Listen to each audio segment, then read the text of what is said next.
Salut camarades, depuis hier, puisque nous sommes le lundi 10 août à l'heure où je tourne, la chaîne a 5 ans, en fait, voilà. Ce qui est assez troublant et énorme pour moi, enfin j'avais pas du tout vu ça arriver, mais en même temps c'était logique, mais j'aurais pu m'y attendre, mais après je suis émotif et un peu con, donc ça n'a rien d'étonnant. Mais voilà, ça fait 5 ans que la chaîne existe, ce qui est assez merveilleux, je veux dire, quand je l'ai créée, je pensais pas que j'en vivrais, etc., que je développerais avec vous, avec toute la communauté, un super lien, un super rapport, et j'en suis ravi. Et pourtant voilà, sur 5 ans, ça veut dire que, bon, j'ai 25 ans, ce qui signifie donc que j'ai passé le 5e de ma vie sur cette chaîne, ce qui est assez incroyable aussi. Et bah, j'espère que ça continuera en fait, et je suis ravi, et merci. Merci à vous tous, qui que vous soyez tipeur ou non, que vous soyez abonné depuis un mois, depuis 2 jours, depuis 5 ans. Merci à tous, c'est vraiment trop chouette. Et du coup, pour fêter ça, je vais faire ce que j'ai promis depuis très longtemps, mais avec un format avec lequel je suis pas très à l'aise.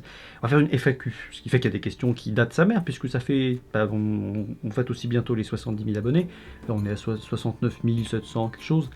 Or, j'avais proposé de faire ça pour les 50 000, ce qui était il y a 6 mois, voire plus. Donc oui, ça date un peu.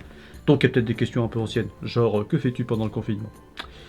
Je crois que j'avais vu passer. Enfin bref, ça va être rigolo, c'est à la détente, c'est une petite vidéo du mois d'août.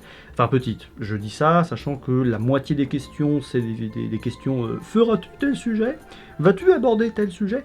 Eh bien, ce sera une FAQ à part que je développerai, qui sera peut-être beaucoup plus rapide, en mode, bon bah oui, non, oui, non, question suivante, peut-être. Michael Jackson. Bref, donc bah, on va commencer cette petite FAQ qui aborde plein de sujets différents. Peut-être que je donnerai quelques news.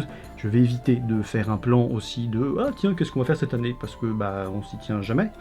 J'avais dit par exemple l'année dernière que je ne ferais pas Kingdom of Heaven, et bah j'ai fait Kingdom of Heaven, donc bon, je vais arrêter les pronostics. Éventuellement, je lancerai quelques idées comme ça. Voilà.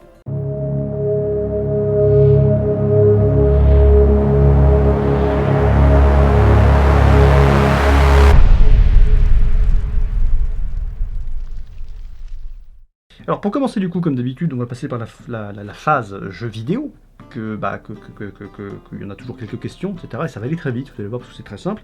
La première question étant, es-tu un amateur de jeux vidéo? Je ne vais pas répondre non, mais enfin je vais répondre que j'y joue très peu. Je joue pas sur PC, donc du coup je suis pas, voilà, de temps en temps un peu la console, mais c'est très rare, les jeux historiques principalement. Et voilà. Je crois que la question elle est vite répondue, pour prendre ce même que je vois passer bizarrement, non pas sur les réseaux sociaux parce que je suis plus, mais sur YouTube. Je vais parler très vite, parce que dans la vraie vie je parle très vite. Donc on va se poser un peu. Es-tu un amateur de jeux vidéo? Oui, un peu. Voilà. Pas non plus des masses, mais un peu. Crusaders King 3 sort bientôt. Pourrait-on te voir en live dessus? Ça pourrait être vraiment sympa pour partager en mode plus détendu avec la commu. Pourquoi pas une OPSP avec Paradox? S'ils sont pas mal ouverts sur ce genre de choses, tu pourrais leur demander et récupérer un petit bifton en nous faisant plaisir. Non. Non, je fais pas de live parce que je vois pas bien l'intérêt. Déjà, je joue pas à des jeux qui seraient susceptibles de passer en live. Ensuite, je ne joue pas du coup à Crusaders Kings. Désolé, Crusaders Kings. Oui, bon, ça va. Hein, je veux dire, d'habitude, je veux dire que Crusaders King 3 sort bientôt. Bref, donc non, je vais pas genre faire ce genre de choses parce que c'est pas que c'est une perte de temps, c'est que je joue peu, donc je vais pas me lancer là-dedans alors que je perds déjà suffisamment de temps à ne pas sortir suffisamment de vidéos, donc non, j'avoue, je vais pas partir là-dessus. Puis je sais pas ce que c'est qu'une OPSP, Paradox encore moins, et si les mecs me filent un bifton, c'est que ça pue, donc je suis contre. C'est très simple. Ensuite, à quand un let's play sur Crusader Kings 2 avec le mode HIP, Historical Improvement Project? Ce serait intéressant avec les commentaires. Alors ça sans doute, voilà, ça peut être intéressant, mais le problème c'est que c'est toujours pareil. Le jeu a l'air très cool, mais je l'ai jamais touché, et voilà. Ou à quand une vidéo sur l'historicité dans les jeux vidéo? Alors, il y a un truc que je voulais faire, il y a l'année dernière, que j'ai pas fait, un petit bonus. On le fera peut-être cette année, mais après c'est sur un vieux jeu, donc ça n'a pas forcément beaucoup de sens. Mais ouais, ça peut-être. Mais c'est vrai que du coup, il y a des jeux qui seraient cool à jouer avec vous, mais vu que je les connais pas du tout, ça aurait pas beaucoup de sens. Voilà, ce serait un peu bizarre. Genre, ah, comment on appuie sur P? Bon. Ensuite, es-tu un fan des Total War? Oui, j'avais déjà répondu dans la première FAQ. J'aime bien ça. J'ai surtout joué à Medieval 2 et ses extensions, et à Shogun 2 Total War, qui était cool aussi. Mais ça fait un bail que j'ai pas touché, tout simplement. Enfin, si, Medieval 2, mais en fait, moi je suis vraiment le pire des joueurs. Je suis le joueur pépouze qui va juste tricher en tapant des codes pour agrandir sa carte parce qu'il trouve ça joli de gérer Jérusalem et tout le bastringue. C'est n'importe quoi. Je suis pas très intéressant à suivre, vous voyez. À quand un game historique? Age of Empires 2, Assassin's Creed, Kingdom Come Deliverance, ou Croisade, Conspiration au Royaume d'Orient, pour rester dans le thème. Alors, game historique non, mais effectivement, donc il y a ce petit projet que je voulais faire, une vidéo assez simple, qui aurait pu être assez cool, mais je vais le faire un jour, je pense. Mais pas tout de suite. Petit bonus un jour, mais pas tout de suite. Et après voilà, Age of Empires 2, c'est vrai que je l'ai saigné, les Assassin's Creed, je les ai tous saignés. Kingdom Come, ce jeu me fait peur, parce que tout simplement il est dur, et moi vraiment je suis le pire flemmard du monde, et ce jeu m'a fait flipper parce qu'il était trop compliqué. Alors j'ai des potes qui me disent mais non, il est très simple, il est très cool, ça va te plaire, etc. Oui, mais il est compliqué, je joue pour me détendre. J'ai pas l'air comme ça, mais je suis un mec tendu. C'est sûr que si, que j'ai l'air d'un mec tendu. Bref. Et donc c'est pas mon kiff. En revanche, Croisade, Conspiration au Royaume d'Orient, c'est marrant que vous en parliez, parce que c'est un des jeux qui m'a sensibilisé au Moyen-Âge quand j'étais gamin, c'est mon grand-père qui y jouait, et ça me faisait flipper ma mère, quand Sir Arto il est sous sa putain de dalle, etc. dans la chapelle, moi j'étais comme ça, hein. Ça me terrorisait. Relation amour-haine avec le Moyen-Âge et les chevaliers, tout ça, ça me faisait flipper, donc ça ouais, c'est marrant d'en parler. Peut-être un jour j'y retoucherai, je sais pas. Penses-tu faire des vidéos sur les jeux vidéo ayant comme sujet les croisades ? Non, parce que ça a déjà été fait, parce que Age of Empires 2, on en a parlé vite fait avec Ben, etc. Donc bon, pas forcément trop opportun. Toi qui as joué à Age of Empires 2, The Age of the Kings, The Conquerors, quelle est ta civilisation favorite? Quelle est ta campagne préférée? As-tu joué à l'édition Forgotten Empire? Si oui, comment sont les Magyars et les Slaves? J'en ai aucune idée. Moi j'ai joué à Age of Empires du temps où ça sortait, il y a 15 ans. 15 ans plus que ça même d'ailleurs. Enfin bref, dans ces eaux-là, quoi, dans les années 2000. Donc j'ai oublié. Je sais que j'aimais bien les Japonais, les Mongols. Je sais plus du tout. Vous voyez, c'est pas très intéressant de me poser des questions sur les jeux vidéo. Pareil, quelle est ta faction préférée dans Medieval Total War 2? J'ai envie de dire, je suis le dernier des joueurs, donc en fait, je prends généralement le mec qui est dans un coin de la carte, où je sais qu'on ne va pas l'emmerder. Ce qui fait que dans l'extension de Medieval 2 Total War sur les croisades, moi comme un con, j'ai pris l'Empire byzantin en pensant être peinard, et évidemment, en 1204, bim, Venise. Et je me suis fait fumer. Donc voilà, je suis vraiment pas un mec intéressant à suivre en termes de jeux vidéo. Maintenant, les questions perso, il y en a un sacré paquet. Après, j'ai mal rangé les questions. J'avoue, c'est vraiment la FAQ de la ZOB. Voilà. Donc, après les croisades et le Moyen-Âge, quelle est la période historique que tu trouves la plus intéressante? Il n'y en a pas. Je peux me passionner pour n'importe quoi à condition de bien accrocher. Donc, pour le moment, il y a des sujets que je ne connais pas, mais qui, je pense, peuvent me ravir. J'aime bien l'Empire mongol, j'aime bien des dizaines et des dizaines de sujets. Tout est intéressant. C'est ça le problème, c'est que tout est intéressant à condition de s'y intéresser. Ouais, ça va pas être très intéressant comme FAQ quand même, hein, mais bon, tant pis. Salut camarade, tu fais quoi dans la vie, hormis des vidéos? Et enfin, je voulais savoir si tu as eu la chance ou pas de visiter les endroits qui reviennent souvent dans tes vidéos, comme Istanbul, Rome, le Levant, la Grèce, l'Italie du Sud, la Sicile, etc., etc.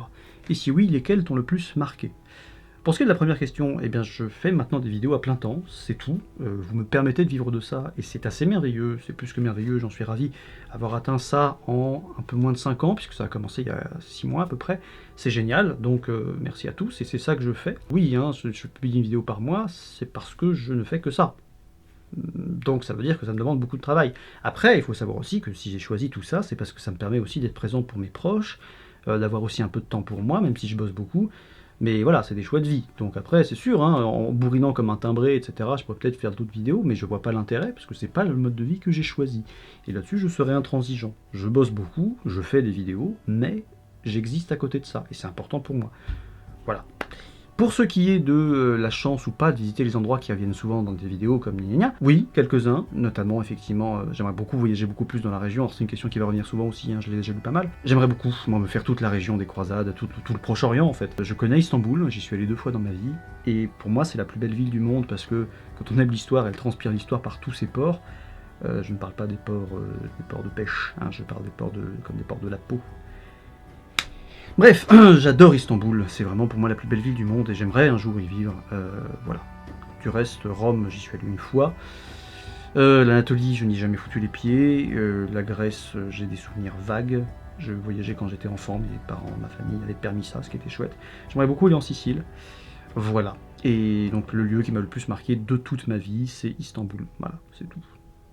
Ça se discute pas, c'est juste une ville magnifique. Je veux dire, quand on a visité une fois Sainte-Sophie dans sa vie, on a du mal à apprécier un autre bâtiment historique important après, parce que Sainte-Sophie a été construite en 6 ans. En 6 ans, et le truc est resté pendant un millénaire ou presque, non j'exagère, pendant au moins 600 ans, c'est resté le plus grand bâtiment, fermé du monde. C'est incroyable, en 6 ans. Je veux dire, les cathédrales mettaient plus de temps à être construites des siècles après. C'est incroyable. Oui, bon, alors je vais me répéter, hein, mais voilà, Istanbul. Ah donc. Tu as fait quelle étude, s'il te plaît? Pourquoi c'est les croisades qui te passionnent tant? Bon, les études, c'est simple, j'ai bac+1. J'avais déjà dit dans la dernière FAQ, qui remonte un peu, mais ça n'a pas changé depuis. J'ai fait une année d'hypocagne, et j'ai fait 2 ans de théâtre au conservatoire. Et dans les deux cas, je me suis barré parce que je me suis embrouillé avec le prof. Je suis pas un super élève. Pour ce qui est des croisades, on en a déjà parlé aussi, c'est parce que tout simplement c'est un énorme lieu de fracture et de friction culturelle incroyable qui aboutit en quelques années à peine à des échanges assez merveilleux, des influences, etc. C'est pour ça qu'en fait, plus ça va, moi quand j'étais gamin, je m'intéressais pas mal à la guerre de 100 ans par exemple, mais la guerre de 100 ans, aujourd'hui, avec le recul, ne m'intéresse pas tant que ça, parce que c'est des civilisations assez proches qui s'affrontent, voire même pas des civilisations à part entière, c'est des Anglais contre des Français, il y a des tactiques qui changent, une langue pas forcément commune, et encore, et voilà, alors que putain, les croisades pour ça, c'est juste fascinant. Et c'est ça que j'aime en fait, c'est la rencontre de plusieurs mondes. Alors là, il y a tout, hein, les Arméniens, les Syriens, les Arabes, les Turcs, les Chiites, les Sunnites, les Mongols, les chrétiens, les chrétiens, il y a tout, les orthodoxes, les byzantins, il y a tout au même endroit. Que demander de plus? Combien de temps passes-tu à lire par semaine ou par mois, comme tu préfères, des sources ou des bouquins historiques en général? Alors, il faut savoir qu'avant je lisais d'autres choses, mais depuis en fait 5 ans, je ne lis que des trucs en rapport avec l'histoire. Parce que, voilà, même quand je lis un roman, ça va être un roman historique, sans déconner.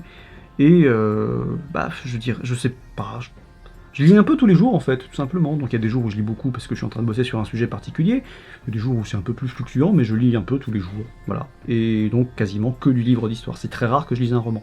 Le dernier roman que j'ai lu, c'était en juillet, et le dernier roman que j'avais lu avant ça, c'était en août dernier. Donc le reste du temps, je lis que de l'histoire. Si tu pouvais changer un événement historique avec la garantie qu'il n'y ait pas un effet domino énorme qui annule ta naissance ou celle de tes proches, ça serait quoi?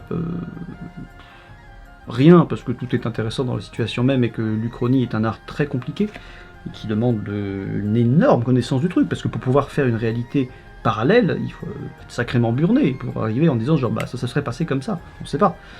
Néanmoins, s'il y a un événement historique que je regrette, ça va être la chute de Constantinople de 1204.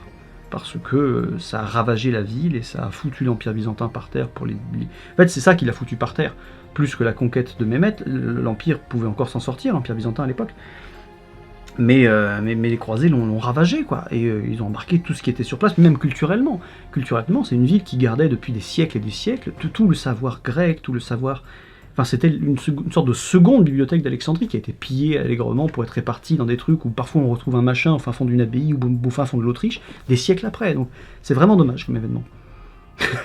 Ça me rappelle Runciman, ce cher Sir Stephen Runciman, disait que pour lui, un mec qui avait quand même connu la Seconde Guerre mondiale, tout ça, disait que la pire catastrophe que l'humanité ait connue était la chute de Constantinople en 1204. C'est dire.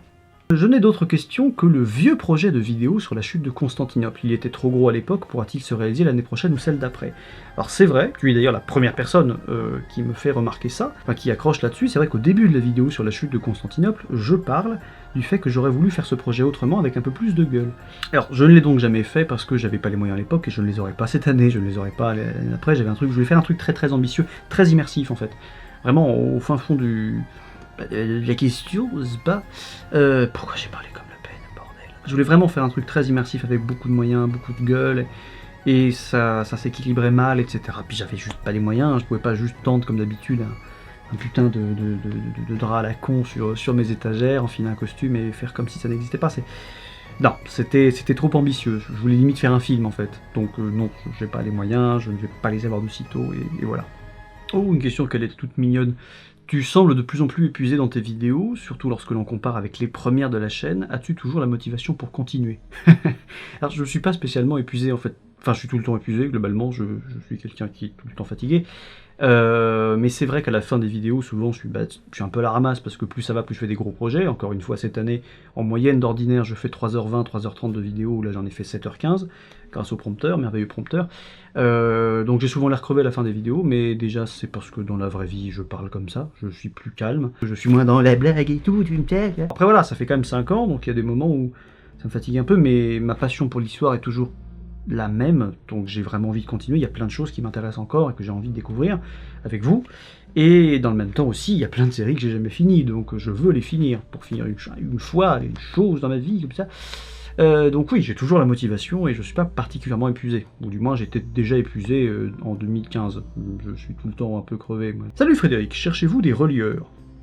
Pas particulièrement, mais c'est une question originale pour une FAQ, je ne cherche pas particulièrement de relieurs, quoique c'est vrai que maintenant que je commence un peu à récolter des articles en ligne, j'ai envie de les imprimer parce que j'aime pas travailler sur l'ordi. Donc bon, je ne sais pas, peut-être un jour, on verra. Tu as d'autres loisirs à côté de la chaîne? Cinéma, cuisine des steppes, théâtre, chant polyphonique grec? Non, alors comme loisir, bon tout ça déjà non. Enfin si, le cinéma oui évidemment. En fait avant je regardais beaucoup de cinéma, maintenant beaucoup moins, je suis très très axé sur la chaîne donc je regarde pas tellement de films, ou assez peu, moins qu'avant en tout cas, moins de classiques. Bah, quand j'étais au théâtre c'était logique que je veuille un peu étudier les grands classiques quoi.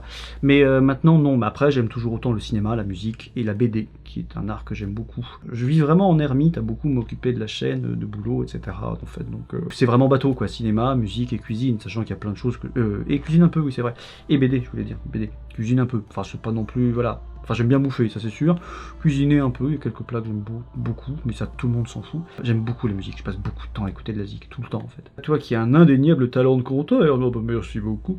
Penses-tu un jour faire des lectures de quoi que ce soit? Parce que ta voix et ton ton sont sympas. Tonton est sympa. Tonton? Ah, tonton.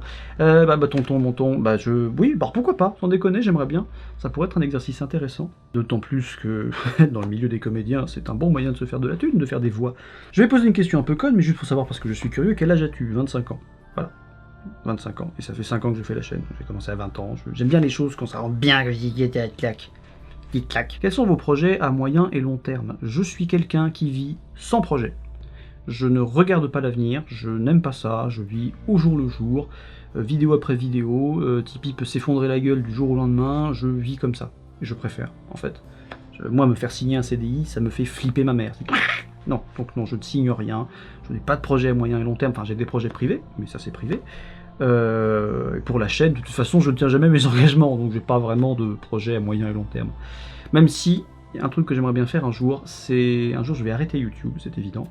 Je ne sais pas quand, je sais pourquoi faire, mais bien malin qui le saura, puisque le projet que je compte lancer, je ne le lancerai pas sous mon vrai nom, ni sous le nom de la chaîne.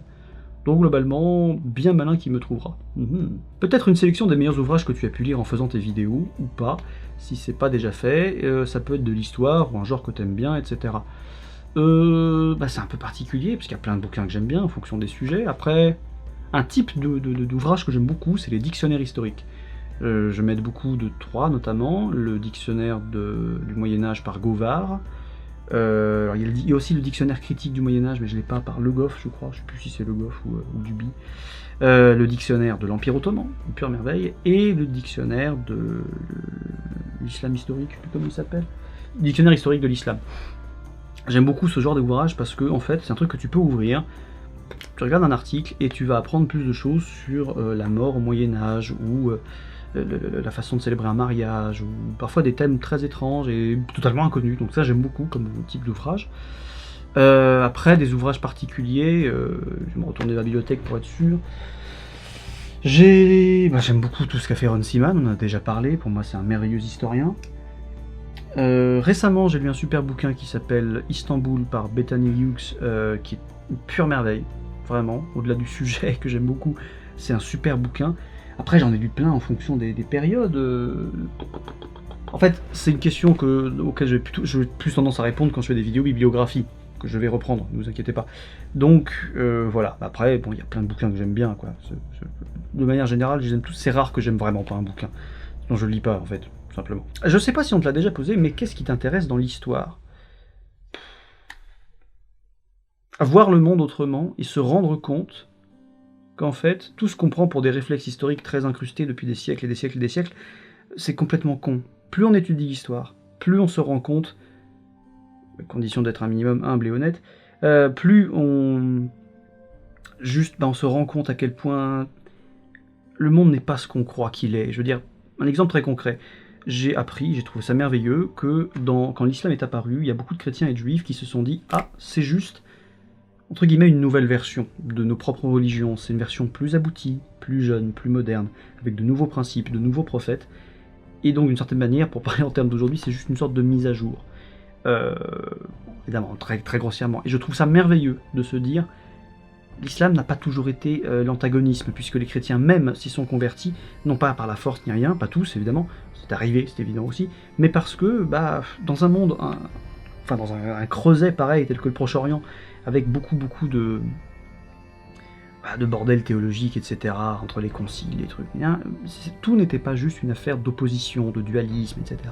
Et rien que cette information-là, elle m'a foutu une sacrée baffe. Et ce que j'aime en histoire, c'est que plus on étudie, le principe est très simple, hein, c'est grec, hein, c'est le principe du je ne sais qu'une chose, c'est que je ne sais rien, et plus je sais, plus je me rends compte qu'il y a des milliers de choses que j'ignore. Et ça c'est génial, parce que du coup on revoit le monde en mode oui mais non, on te dit oui mais les croisades ça a toujours été opposition, n'est-ce pas? Pas du tout, non, ça n'a pas toujours été une question d'opposition, et ça n'a pas toujours été une question de les occidentaux contre le Moyen-Orient, pas du tout. Et c'est ça que j'aime en histoire, c'est revoir nos avis bien tranchés de oui mais le monde c'est comme ça, c'était mieux avant, ou c'était pas bien avant, ou mon dieu nos ancêtres les barbares, tout ça est fou. Et ça je trouve ça merveilleux. Voilà. Fais-tu de la reconstitution historique? Non, non, je vais me faire taper par mes amis de la reconstite, mais j'aime pas trop ça, pour une raison très simple. C'est-à-dire que je suis chiant, très chiant, et du coup, quand je vois des reconstites, même parfois je me pose dans un camp de reconstite avec des amis, etc., sans même moi en faire partie, dédicace au Somato, Filac, bien sûr, quand je me pose avec eux, je me dis « Ah mais c'est vachement cool, ils sont dans leur camp, ils sont tous habillés comme à l'époque, ils mangent, ils boivent comme à l'époque, etc. » Mais dans le même temps, je me dis « Ouais mais ça dépasse pas la clairière dans laquelle on est. Derrière, t'as 4 Peugeot, 3 pavillons, des conneries, et pour moi je suis là genre « Non, c'est pas assez, moi je veux que tout soit comme ça. Allez, je veux qu'on fasse de la reconstitution, on prend tous Carcassonne, on occupe Carcassonne, et on fait tout comme à l'époque. » C'est complètement con et irréalisable, donc cette insatisfaction-là me pousse à ne pas faire de reconstite. Voilà.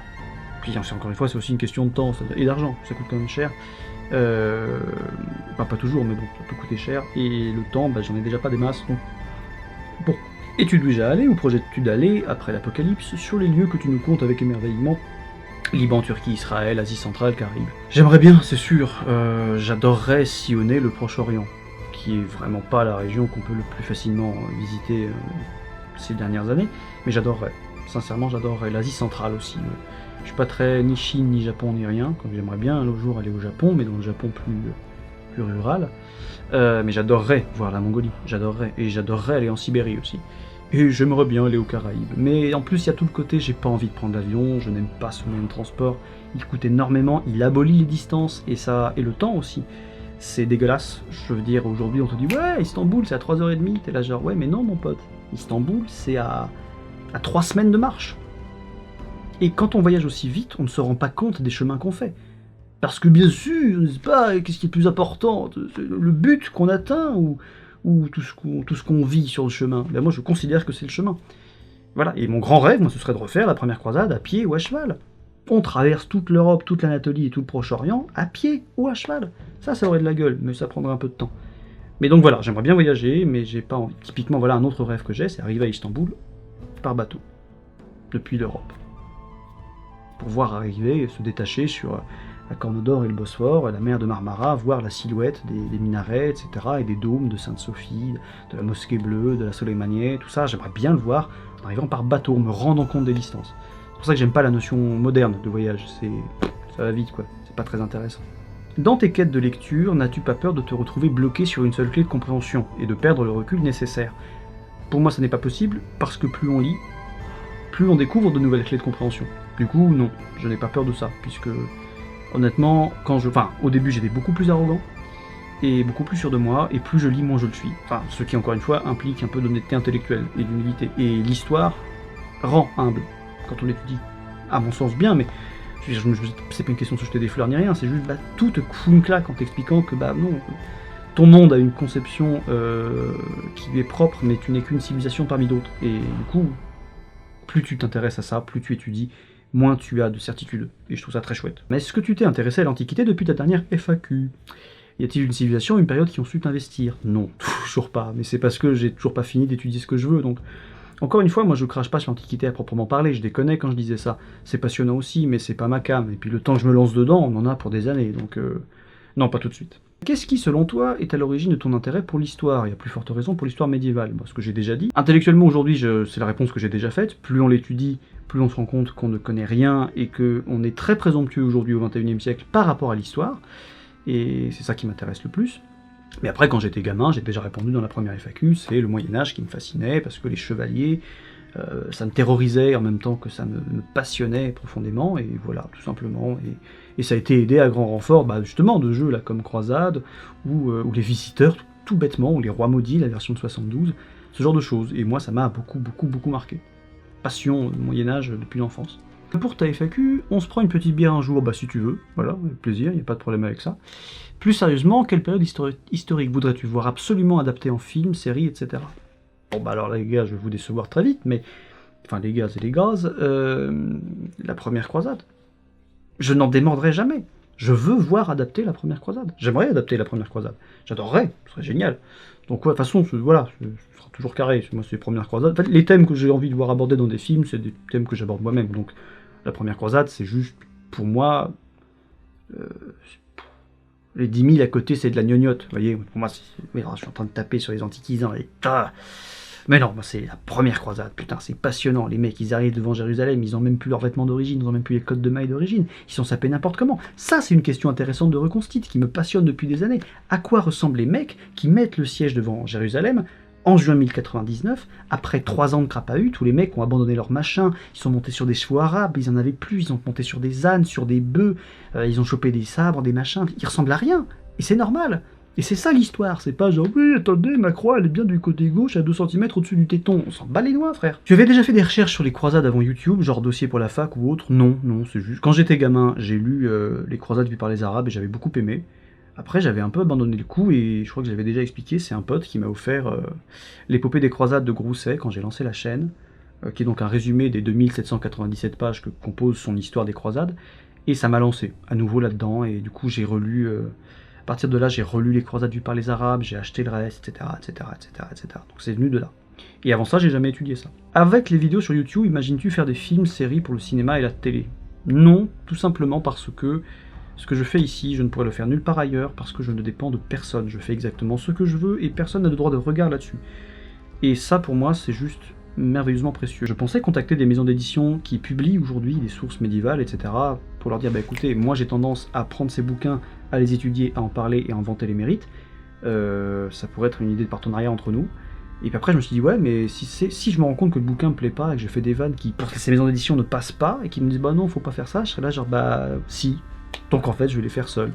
Parce que je veux rester libre sur ma manière d'aborder les choses. Donc pareil pour le film, le cinéma, la télé, c'est que des contraintes.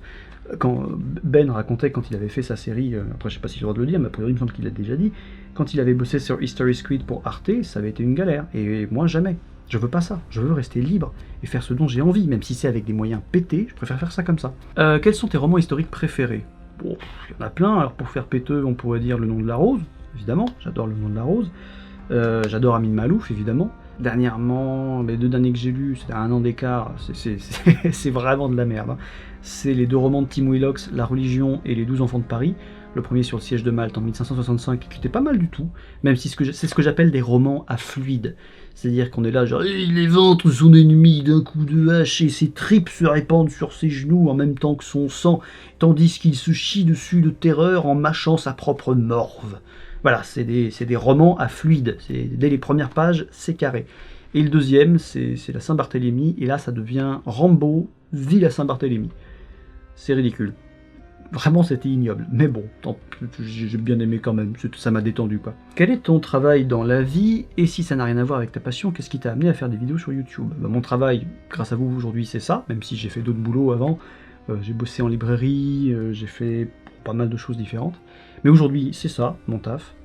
Et ce qui m'a amené à faire des vidéos sur YouTube, c'est, comme je l'expliquais dans, je crois, la précédente FAQ et sur la page Tipeee, c'est le fait de, comment dire... le théâtre m'a appris à raconter des histoires, et j'ai toujours aimé l'histoire, donc je me suis mis à raconter l'histoire, tout simplement, voilà, parce que j'avais envie.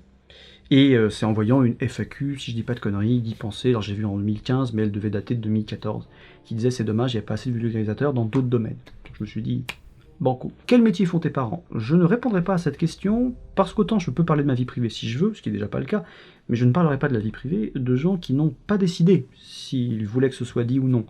Donc je ne répondrai pas à cette question. Parce que, comme le dit si bien Lee Van Cleef à Clint Eastwood dans « Et pour quelques dollars de plus », enfin, plus exactement, Clint Eastwood lui dit « Peut-être est-ce une question indiscrète ?» et Lee Van Cleef lui répond « Pour moi, il n'y a pas de question indiscrète, souvent ce sont les réponses qui le sont. Et ben voilà, là je ne répondrai pas, parce que ce n'est pas à moi de décider si mes parents veulent que je parle de leur métier, tout simplement. Tu as énormément de costumes et d'accessoires, est-ce que tu fais de la reconstite ou du jeu de rôle grandeur nature? À titre perso, ni l'un ni l'autre, j'accumule juste des merdes, parce que j'aime bien ça, ça me fait rire, quand j'étais gamin j'aimais bien me costumer, et ça continue, et c'est de l'accumulation de conneries trouvées par-ci par-là, et ça me fait rire, j'aime bien accumuler, je suis une sorte de dragon, j'aime bien accumuler un trésor comme ça. Tu te plains de l'imagerie des articles donnés dans les films qui traitent des croisades, mais as-tu déjà été au Moyen-Orient? Projettes-tu de faire un vlog sur une de ces destinations?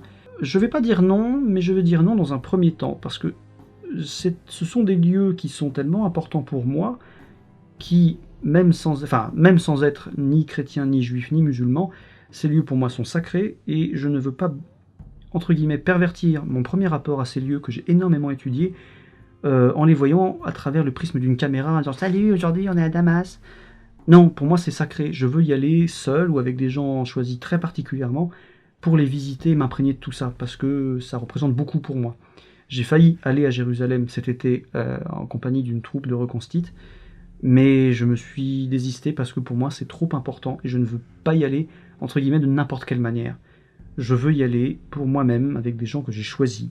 Après, peut-être que dans un second temps, si j'y retourne, là on fera peut-être quelque chose. Mais par exemple, voilà, je suis allé à Istanbul il y a quelques années, la chaîne existait déjà, et je ne vous en ai pas parlé, parce que pour moi c'était privé, c'était trop important pour moi. Et je voulais pas passer le séjour à faire... Non, je voulais le voir de mes yeux vus, et j'ai la même théorie sur les smartphones, c'est-à-dire qu'il faut arrêter de voir le monde à travers ceci. Il faut ouvrir grand ses mirettes et se faire des souvenirs, tant pis pour les photos et les vidéos, point barre. Je suis un mec chiant, non? Ouais, un peu. Toi qui as cheval sur le respect, sur tout ce qui touche l'histo, fait, habillement, costume, que penses-tu d'œuvres comme Murena et les Aigles de Rome? Bon, c'est de la BD, mais je trouve que c'est assez respecté. Enfin, toi seul peux me le confirmer. Bah, en l'occurrence, non, pas moi, puisque je ne fais pas d'antiquité. Mais je me souviens avoir lu les Aigles de Rome, en tout cas les 2 premiers tomes. Murena, non, parce qu'il y en avait trop et que j'étais pas très attiré. Mais il m'avait semblé que c'était bien, oui. Puis de toute façon, encore une fois, moi j'adore la BD, et surtout, effectivement, j'adore la BD historique. Je suis un vrai cliché, j'adore la BD historique. Par exemple, cette année, j'ai beaucoup aimé Les Indes Fourbes, du merveilleux Hérol, qui est quand même l'un des plus grands scénaristes de notre temps, n'est-ce pas? Et j'ai adoré aussi Le Serpent et la Lance, une super BD qui se passe dans le monde aztèque en 1450, c'est une sorte de thriller, super. J'aime beaucoup les BD historiques. Donc voilà, Murena et les Aigles de Rome, j'ai bien aimé à titre personnel, surtout les Aigles de Rome, mais je ne sais pas si c'est histo ou pas. Si tu dois choisir un seul film d'histoire, genre le film historique, respectueux et en même temps détente, oui, le juste milieu entre respect du spectateur et de l'historien, lequel serait-ce? Bah ça dépend, j'aime beaucoup Le Nom de la Rose, puisque j'aime beaucoup le roman et j'aime beaucoup le film me terrifiait quand j'étais plus jeune, parce qu'il est quand même flippant. Alors après voilà, on peut dire le film est vachement bien, parce que conseiller historique Jacques Motherfucking Le Goff et toute sa troupe d'élèves, donc ça a de la gueule, mais en même temps Jean-Jacques Hano a un peu tabassé certains trucs et un petit peu mis des mecs avec des tronches ignobles, alors que bon, ça c'est vraiment un cliché du Moyen-Âge, les mecs n'ont pas forcément des tronches ignobles. Mais j'adore ce film et je le trouve très bien. J'aime beaucoup Outlaw King, alors j'en ai pas parlé, mais je l'ai vu, c'est vrai qu'il est très bien aussi, pour le coup il est histo, voilà, il était très cool. Kingdom of Heaven, d'une certaine manière, est un film que je trouve vraiment bien historiquement, on en a déjà parlé, même si je n'aime pas Orlando Bloom, et il y en a un 4e, que je compte aborder, mais je vais le garder secret. Très très bon film, qui ne traite pas des périodes que je connais habituellement, mais que j'aime beaucoup, et on en parlera parce qu'il a un détail que je trouve incroyable. C'est sa lumière. Bon, on en parlera, j'espère cette année, peut-être cette année, je pense que je vais en parler cette année. Voilà. Tu dis dans la vidéo sur la biblio des croisades que tu t'appelais Frédéric en hommage à Frédéric Barberousse. Tu as juste un ou des parents férus d'histoire, ou tu es le rejeton d'une prestigieuse lignée d'historiens? Non, j'ai des parents férus d'histoire, mais c'est tout. Si un réalisateur voulait faire une trilogie d'un événement historique, une trilogie pour pouvoir aborder correctement le sujet, et qu'il t'engage comme consultant, tu lui proposerais quoi? Alors déjà, il est plus qu'improbable qu'on m'engage comme consultant, puisque j'ai 0 qualification, hein, à part cette chaîne où je déconne, mais avec sérieux, sur des bouquins que j'ai lus, etc. Mais je pense pas que je sois engagé par consultant par qui que ce soit. Néanmoins, si j'en devais en conseiller un événement, eh bien tout simplement, ce sera la première croisade. Et oui, je n'en démords pas. Je dis, en plus, on peut faire un super triptyque, enfin, les croisades, toujours la première, bam. Oui, je suis assez redondant comme mec, monomaniaque. Pour la FAQ, je me demande si tu as eu ou si tu as de l'intérêt pour des sujets qui sont la suite des croisades, comme l'ordre de Saint-Jean à Malte, ou comment s'effondre l'Empire ottoman et comment naît la République turque. Ou l'histoire d'ordre comme l'ordre n'est-ce pas. Saint-Jean à Malte, oui, je compte en parler. L'effondrement de l'Empire ottoman et la naissance de la République turque, non, parce que ça m'attriste un peu. Moi, la chute de l'Empire ottoman, c'est un sujet qui m'attriste. Ce qui n'a rien à voir avec les Turcs, hein, c'est juste ça m'attriste. Donc non, moi les sujets qui je trouve un peu tristounes, j'évite de les aborder parce que bah, j'ai pas le moral pour les aborder tout simplement. J'ai un rapport très particulier tout ça. Et l'histoire d'ordre comme l'ordre teutonique, oui, j'aimerais faire effectivement des vidéos sur les ordres religieux militaires. Mais d'abord on va finir la première croisade. Hein, ça fait déjà 3 ans que ça dure. Est-ce que tu pourrais conseiller des documentaires sur le Moyen-Âge et sur les croisades dans ta FAQ? Non, parce que je ne connais pas. J'aimerais bien, mais j'en connais pas. Après, je regarde beaucoup de documentaires Arte ces derniers temps et je kiffe ma race. Donc sur le Moyen-Âge, pas forcément. Bah si, ces derniers temps, ils ont fait le documentaire sur le Mont-Saint-Michel, le labyrinthe de l'ange, de l'archange, je sais plus, bref. Quelle fête médiévale tu préfères ou tu conseillerais? Et quelle boutique tu conseillerais pour achat de costumes? Et est-ce que tu pratiques combat médiéval à MHE, BU ou Reconstitution? Je ne pratique rien de tout ça. Comme fête médiévale, je peux conseiller Compiègne, qui est apparemment une fête médiévale, mais qui est quand même, comment dire, un haut lieu du marché historique, où là, pour le coup, ça répond à la deuxième question, vous pouvez acheter ce que vous voulez. Et comme fête médiévale, il y en a un bon paquet. Après, je vais parler de celles où les copains vont. Par exemple, il y a alors les copains, pas forcément. N'imaginez pas que je ne sois copain qu'avec des vidéastes. Hein, je suis copain avec des gens qui ne sont pas des vidéastes. Crève-cœur en Auge, qui est un super truc. Vraiment, c'est une petite fête très mignonne en Normandie, du coup. Voilà, et après, j'en connais pas des masses. Si, j'ai fait un tour à Randa Ardesca en Ardèche, c'était bien sympa. Il y a les historiques, c'était marrant aussi, évidemment, hein, c'était cool, et j'espère que Ben pourra le refaire un jour. Voilà, je m'y connais pas des masses. Je sors peu de chez moi, je suis un peu un ermite. Quel est ton secret pour avoir ces beaux cheveux souples et faciles à coiffer? Ah ils ont jamais été aussi souples et faciles à coiffer. Parce que je me suis coupé les tifs pour les donner. Je n'ai pas de secret particulier, j'ai juste des bons gènes. Ouh, ça pue le point Godwin. On va passer à la question suivante. À quand les enfants avec ta douce? Non, ça je le garde pour moi aussi. Hein. Comment expliques-tu la passion que l'on a en France pour l'histoire? Parce qu'on baigne dedans, je veux dire, on est entouré de châteaux, de caisses d'archives, de machins. Non seulement il y a la nôtre, mais il y a celle de tous les pays autour. Toi qui as mis à la fin de la vidéo sur Ungern un extrait d'une chanson du groupe The Who, vas-tu aller les voir au festival Hellfest? Eh bien non, parce que je n'aime pas le métal. Alors, j'aime beaucoup la musique, j'aime beaucoup tout type de musique, mais je n'arrive pas à rentrer dans le métal. Mais je vais utiliser d'habitude ma carte Vatou en mode foutez-moi la paix. J'adore Black Sabbath. Voilà, d'habitude, c'est un truc qui font genre bon, ok, il aime Black Sabbath, foutons-lui la paix. Voilà, j'adore Black Sabbath. Mais j'aime pas tellement le métal. Ça gueule un peu trop à mon goût, quoi. Après, j'aime bien Wardruna, mais si vous qualifiez ça de métal, ça me paraît déplacé. Ils vont au Hellfest, mais c'est pas vraiment des métalleux. Comment t'occupes-tu durant le confinement? Que penses-tu de l'épidémie? Ouais, il y a des questions qui datent, hein.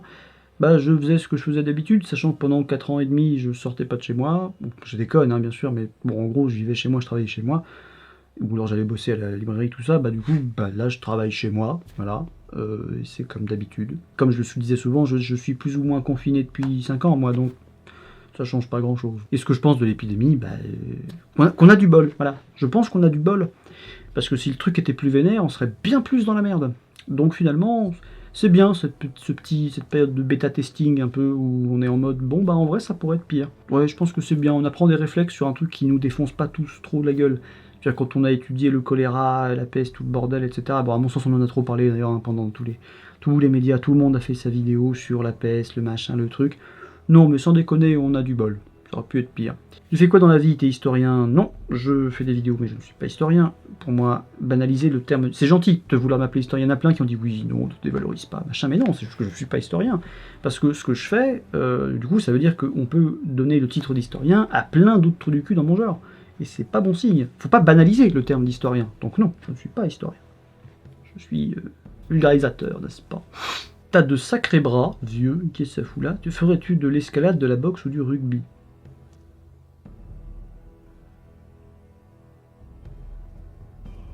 J'ai un secret très simple. À force d'étudier l'histoire, eh bien, on soulève des gros livres très lourds et on grimpe comme ça sur des étagères comme ça pour les chercher, l'ouvrage tout en haut, etc. Et c'est comme ça que je me suis fait des gros bras. Penses-tu que l'histoire qu'on nous enseigne est vraie, ou bien l'adage « l'histoire est écrite par les vainqueurs » est justifié? L'histoire n'est pas vraie, et l'histoire n'est pas écrite par les vainqueurs, l'histoire est écrite par une succession de personnes qui ont une sensibilité très subjective, qui nous demandent ensuite beaucoup de travail pour démêler un peu quelque chose d'entre guillemets neutre au milieu de tous ces témoignages. Mais il n'y a pas de vainqueur, il n'y a pas d'histoire vraie, il y a juste... Après, il y a des récupérations politiques de partout, c'est évident. Et en fait, il n'y a pas d'histoire vraie. On ne peut jamais savoir ce qui s'est passé. Jamais. Et donc voilà, à mon sens, c'est ça. L'histoire, elle est écrite par des gens qui ont des sensibilités particulières, très subjectives, avec des interdits, des tabous, des choses qu'ils veulent taire, des choses qu'ils veulent mettre en avant, des mensonges. Et voilà. Donc le boulot de l'historien, c'est d'essayer de voir ce qui se dégage quand on superpose tous ces témoignages. Voilà. Après, je dis peut-être totalement une connerie, puisqu'encore une fois, je ne suis pas historien. Quels sont tes personnages historiques favoris, fétiches? J'en ai pas. En fait, à chaque fois que j'étudie un sujet, j'ai un nouveau personnage historique préféré. Que font tes parents, histoire de voir si j'ai raison sur ma thèse sociologique? Eh bien non, tu n'auras pas raison ni tort, je ne répondrai pas à cette question. Quelle question? Oh, ça c'est intéressant. Quelle question aimerais-tu qu'on te pose? En effet, celle qu'on ne te pose jamais, mais dont la réponse serait importante à tes yeux. Aucune idée. Je trouve ça génial. Et ça pourrait mériter une FAQ à part entière. Mais je sais pas du tout. Mais c'est une super idée. Non pas que genre, enfin, quelqu'un qui t'intéresse à moi. Non, juste effectivement, qu'est-ce qui a du sens, mais auquel les gens ne pensent pas. Je sais pas, parce qu'en plus vous posez plein de questions qui sont intéressantes. Donc finalement, non, je saurais pas trop répondre à ça.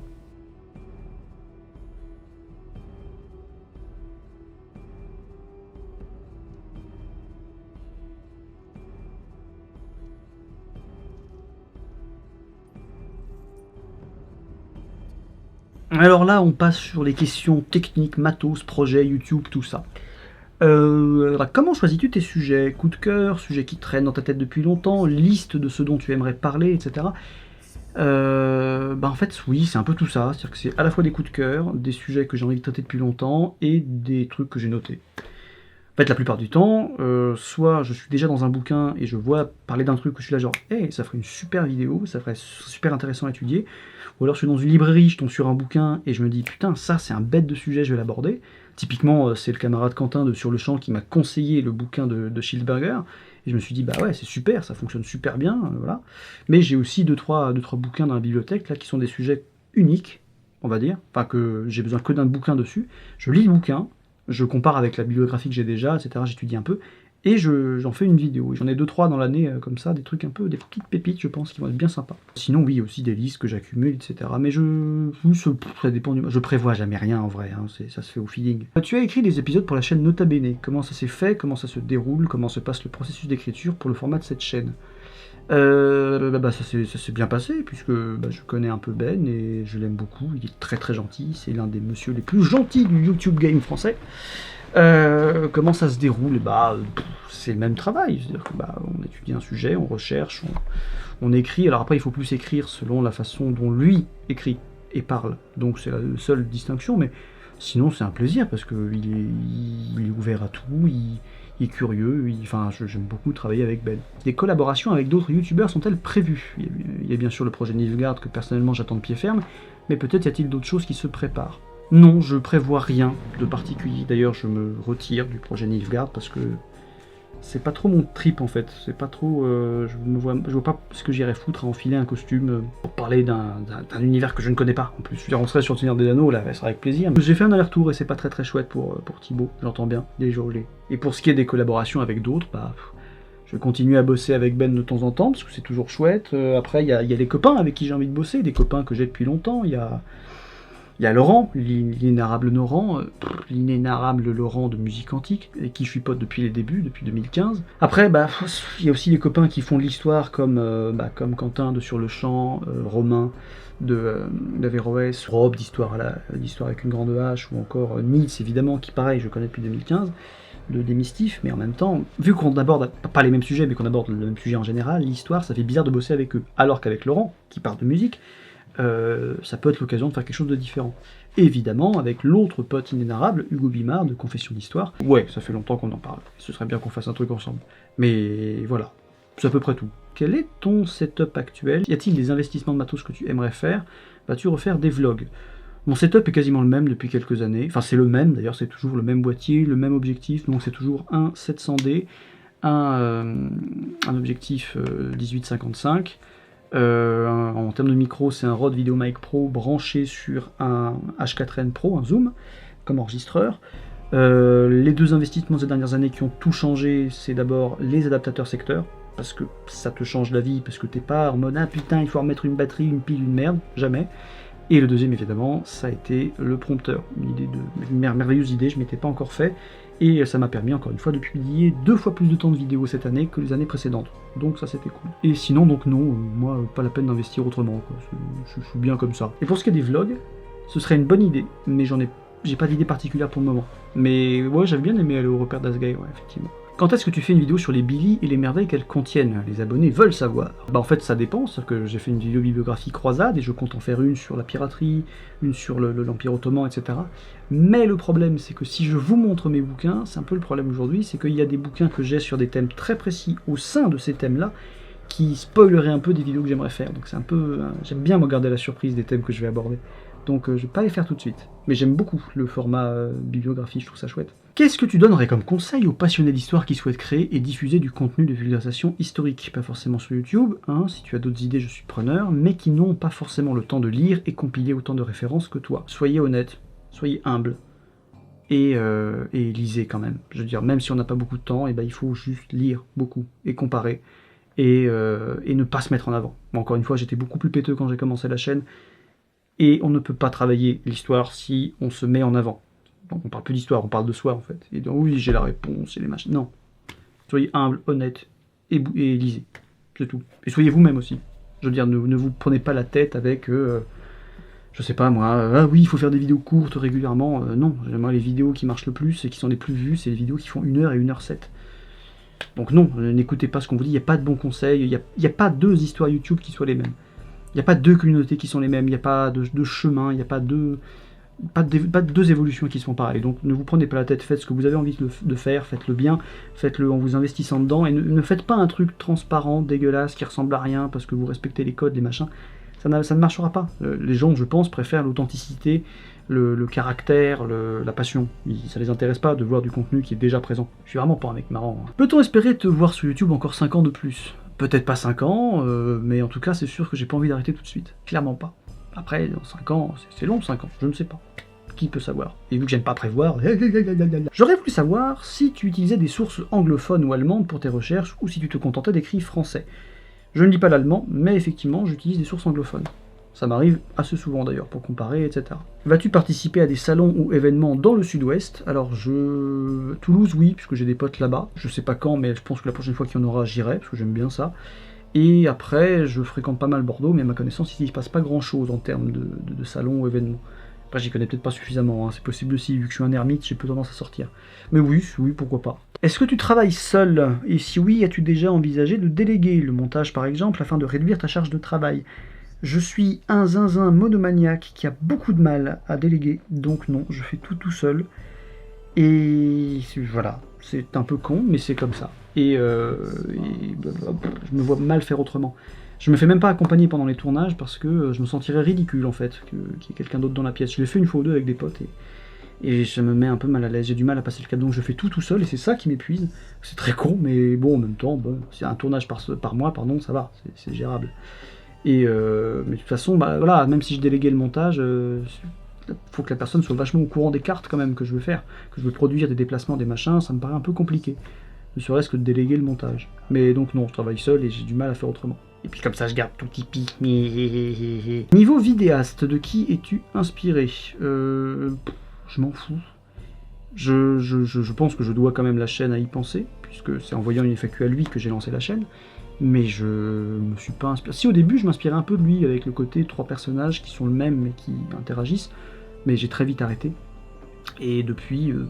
non, enfin, je fais un peu ce qui me plaît, ça ressemble à rien, mais c'est comme ça, quoi, moi je me suis contenté de ça. Quel matériel utilises-tu pour filmer? Quel logiciel utilises-tu pour monter la vidéo? Alors le matos, je l'ai déjà abordé, j'avais oublié le trépied évidemment, mais il y a un trépied, hein, et un petit set lumière très simple à 50 balles.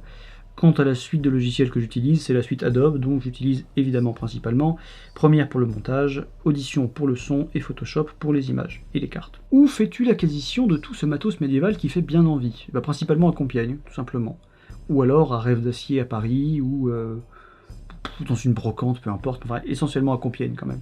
Vive Compiègne. À quand une rencontre abonnée? Je n'en ai jamais organisé, je ne sais pas comment ça se pratique.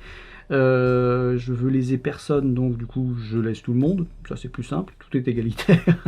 Mais je sais pas, ça pourrait être chouette. Après je suis timide, hein, méfiez-vous, je suis assez timide. D'ailleurs les gens qui me croisent se rendent très vite compte que je suis timide, je suis là dire oui, merci, bonne journée, je sais, merci beaucoup, c'est très gentil.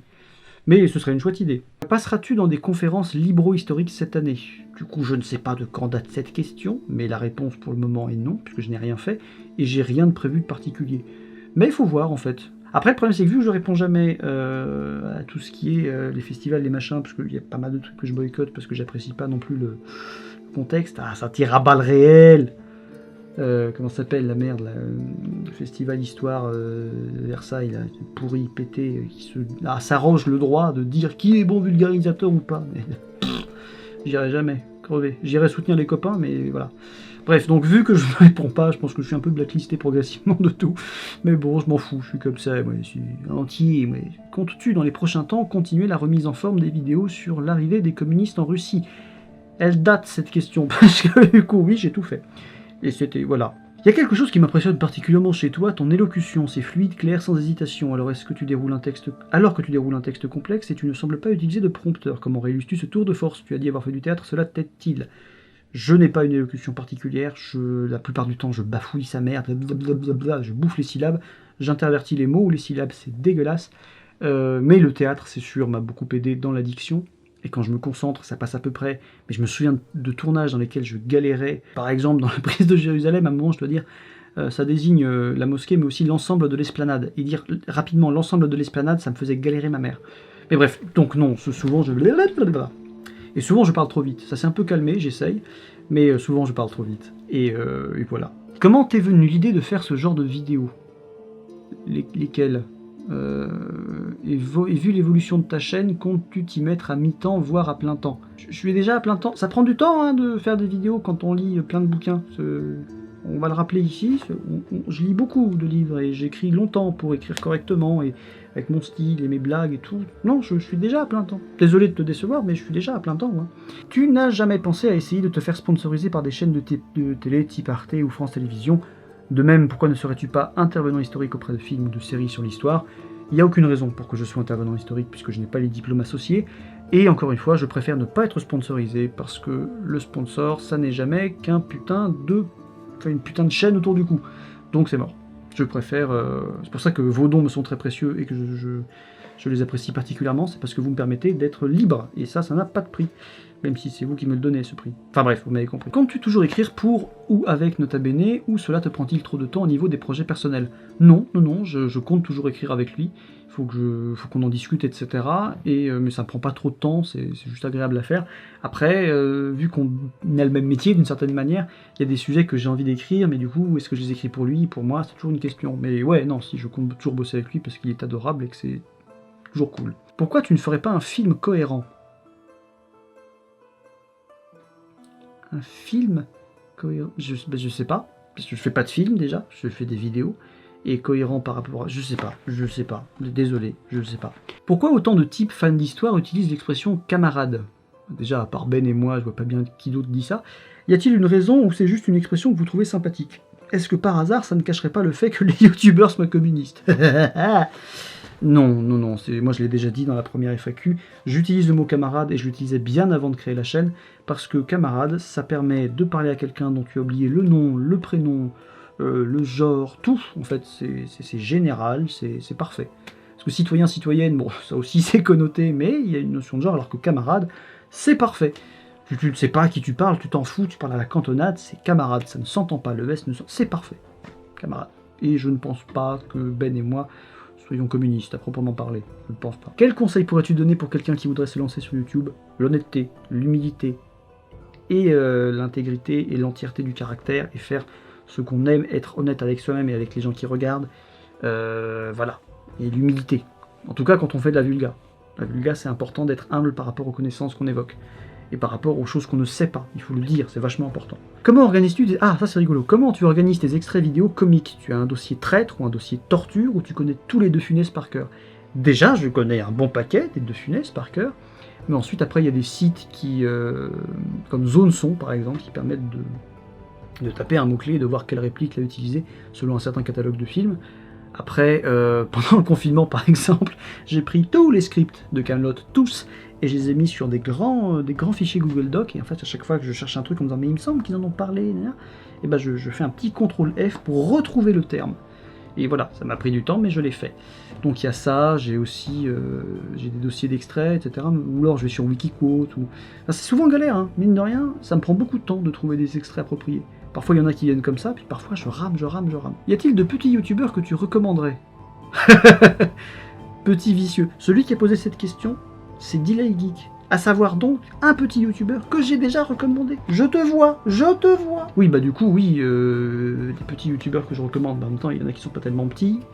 Il y a tout le label Hérodote de façon générale. Je les connais pas tous, mais je connais la façon dont ils travaillent à peu près certains et j'apprécie pas mal leur taf. Après, je regarde peu YouTube, il faut le savoir. C'est pas trop mon trip non plus.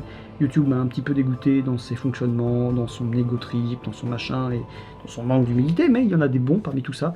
Il y a évidemment, il y a les copains Nils de Démystif, il y a Laurent de Musique Antique, il y a Rob d'Histoire avec une grande H, il y a Romain de Averroès, il y a Quentin de Sur le Champ, même s'il a plus d'abonnés que moi, donc c'est pas une petite chaîne. Il y a... Enfin si, parce que moi je suis une petite chaîne aussi finalement. Donc il y a le Delay Geek qui fait des trucs très sympas, etc. de temps en temps. Il y a plein d'autres gens qui j'aurais pu oublier. Il y a Marie évidemment, Oscar Zando aussi. Il y en a plein. Il y a bien plein de petits trucs, mais je ne serais pas le mieux placé pour faire des conseils YouTube puisque je suis assez peu de choses en fait. Je suis arté, je suis très élitiste. Non, je déconne.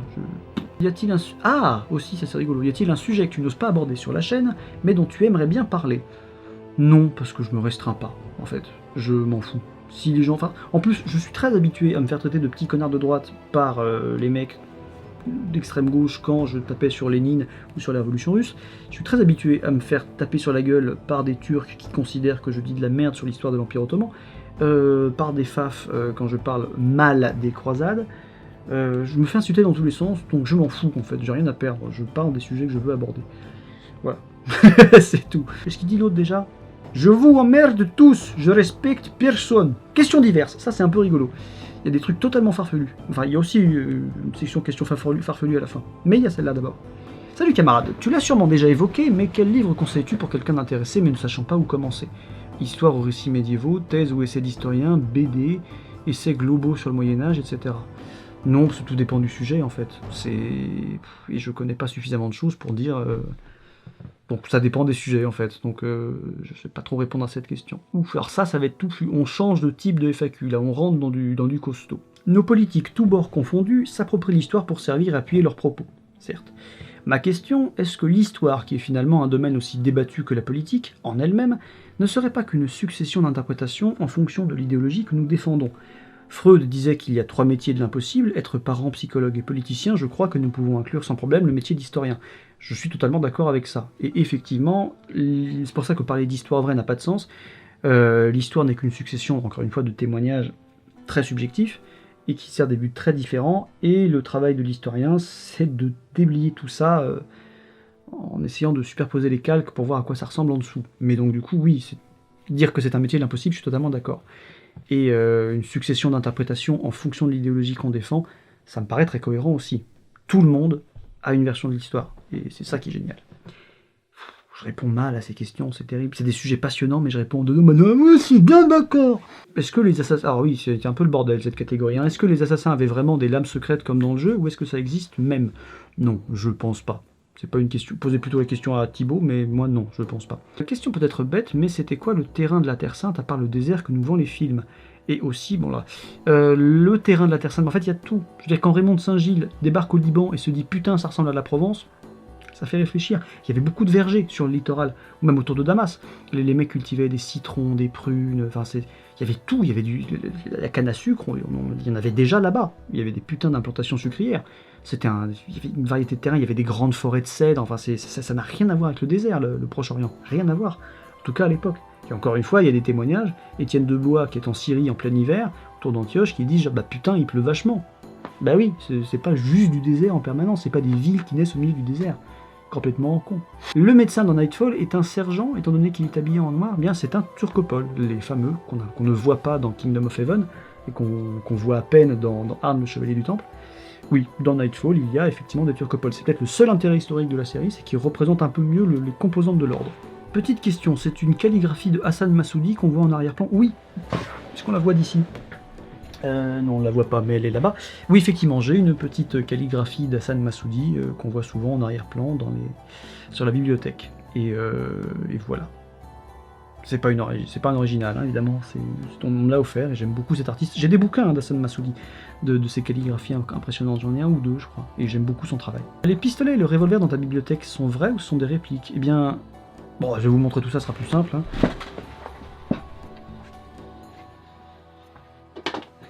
Alors, ça donc, c'est effectivement une calligraphie d'Hassan Massoudi.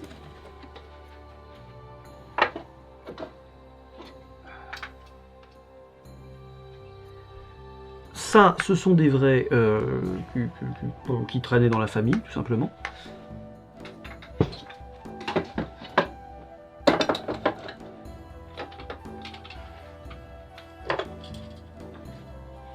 Et ces deux conneries, bah non, ça c'est juste des répliques à la con, comment dire, pour le théâtre essentiellement à la base.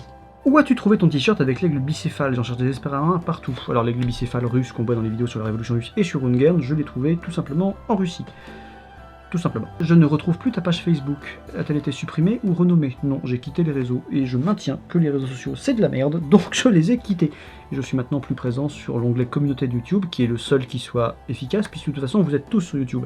Alors que vous n'étiez pas tous ni sur Facebook, ni sur Twitter, ni rien. Donc j'ai quitté les réseaux, je m'en porte vachement mieux, et c'est très cool comme ça. Donc non, malheureusement, la page n'existe plus. Mais vous pouvez toujours m'écrire des mails à hérodote-comme-le-vrai@gmail.com et vous pouvez toujours écrire des commentaires sur la chaîne. Je les lis, je ne réponds pas, c'est vrai, mais les mails, je réponds. Alors j'ai du retard sur les mails avec l'été, mais bon, en même temps, je me reposais un peu, mais je vais régler ça d'ici peu. À propos des croisés, ils se sont battus sur des bœufs. Est-ce que ça arrivait souvent? Est-ce qu'ils se battaient comme à cheval, mais sur des bœufs, ou il y avait une technique différente? Pour ce qui est de la technique, j'en ai aucune idée, mais c'est vrai que pendant la première croisade, on a des témoignages de gars qui, ayant perdu leur monture, se retrouvent à se battre à cheval ou sur des bœufs. À cheval, bien sûr, mais sur des ânes ou sur des bœufs. Et ils galèrent. Mais voilà, c'est tout ce qu'on sait.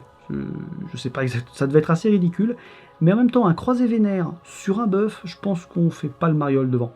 Les chrétiens, ils faisaient quoi de leurs esclaves? On sait que dans beaucoup de civilisations, les esclaves, ou certains, pouvaient être enrôlés dans les armées ou comme artisans, ou même comme artistes, mais que faisaient les chrétiens de leurs esclaves? Est-ce qu'il y en a eu de ces esclaves que l'histoire a retenus? Si vous me donnez des pistes pour une petite recherche, ce serait cool.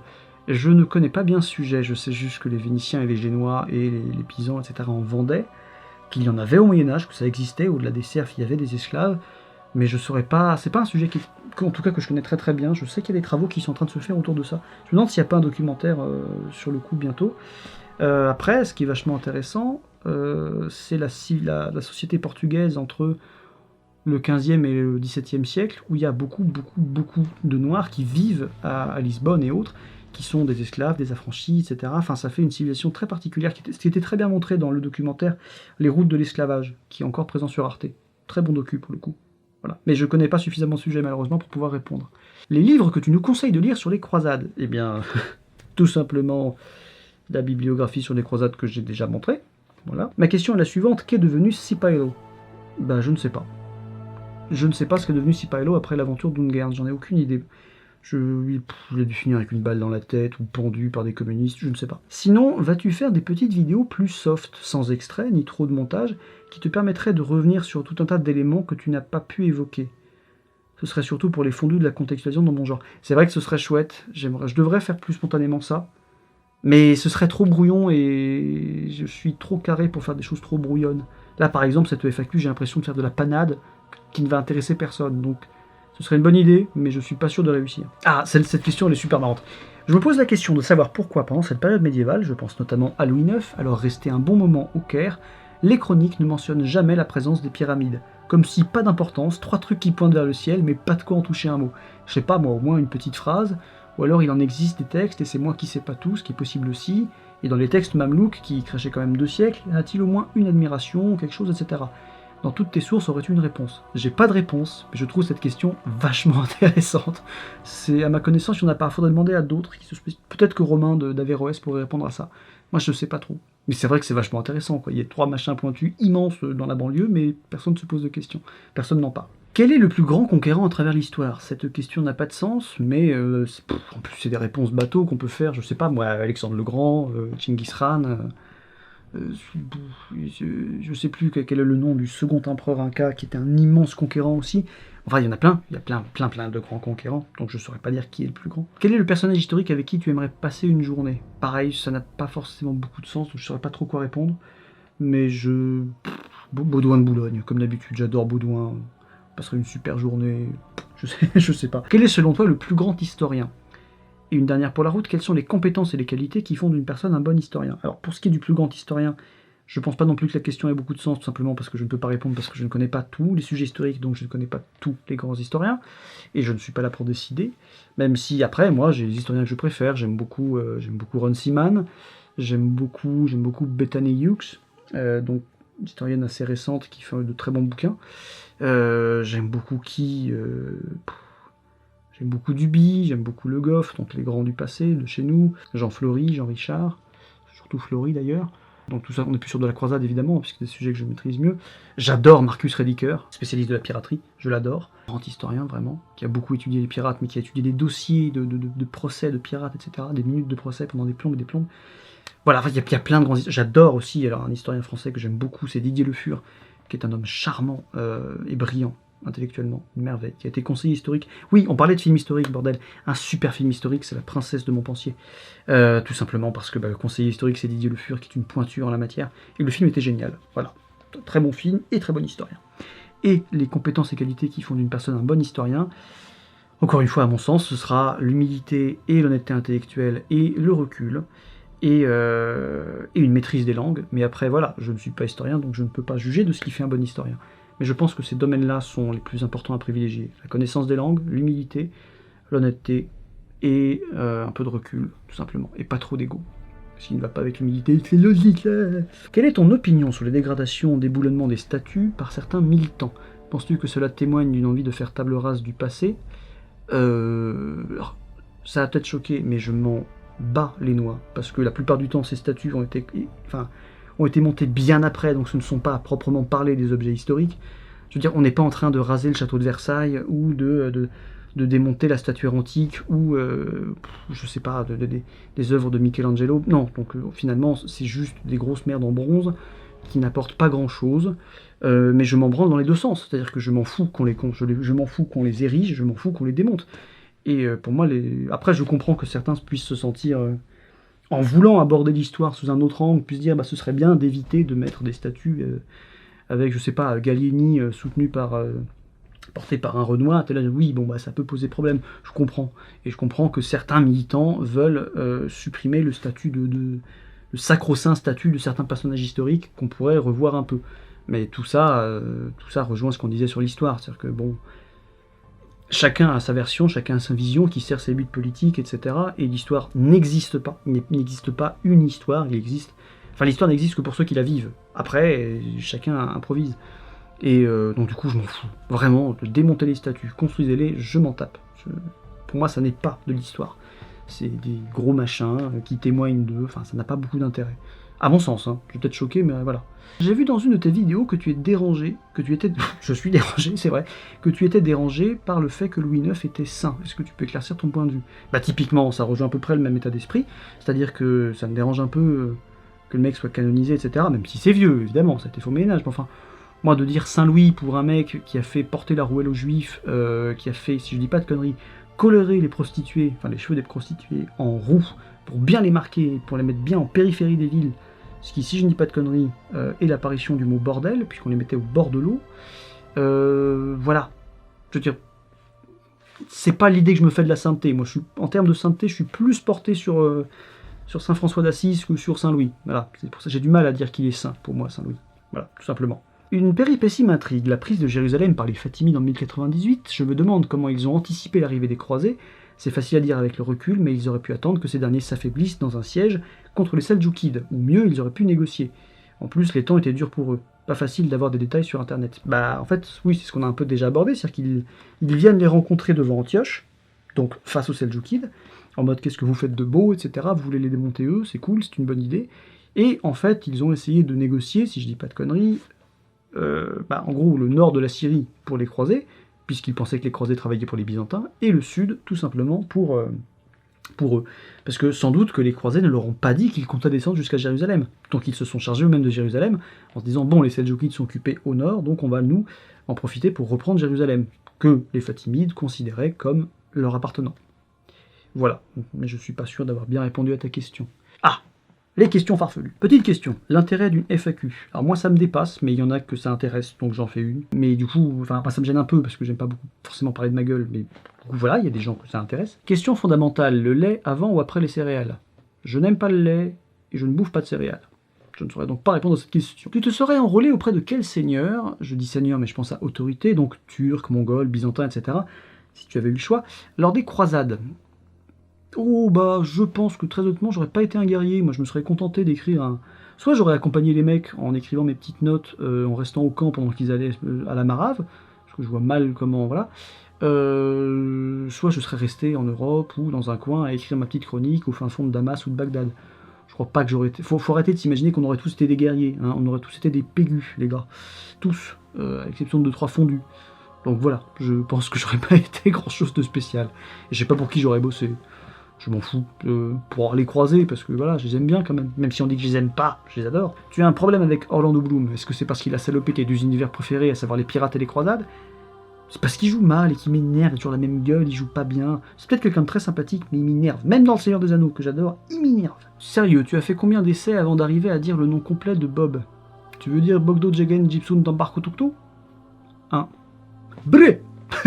Qui est le plus fort, Chinggis Khan ou Ungern? Bah Chinggis Khan, puisque lui il est parvenu à faire son truc, ce qui n'est pas le cas d'Ungern. À quand la chaîne de muscu? Bah jamais, hein, faut pas déconner. Quelle est la différence entre un pigeon du Moyen-Orient au Moyen-Âge? Il manque un bout de ta question. Est-ce que tu préfères quand c'est moelleux ou quand ça croustille? Je préfère quand c'est à moitié croustillant, semi-croustillant. Tu te verrais ministre de l'éducation? Plutôt crevé. Team catapulte ou team trébuchet? Trébuchet. Qu'est-ce que la camaraderie? La plus belle chose qui soit. Si au resto tu as le choix entre un plateau de fromage et un dessert, qu'est-ce que tu choisis? Le dessert. Tu sais faire des gâteaux? Si oui, pourquoi tu nous as pas fait un gâteau pour l'anniversaire? Parce que je fais ce que je veux. Et pour la question personnelle, les chaussettes tuent l'amour ou pas? Oui. Sauf en kilt. Merci à tous les tipeurs, vous me permettez de vivre, c'est extraordinaire. Merci à tous ceux qui suivent la chaîne, merci pour votre soutien, merci pour tout.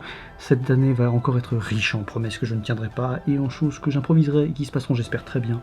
Merci pour votre soutien, merci pour votre gentillesse. Et c'est parti pour une nouvelle année.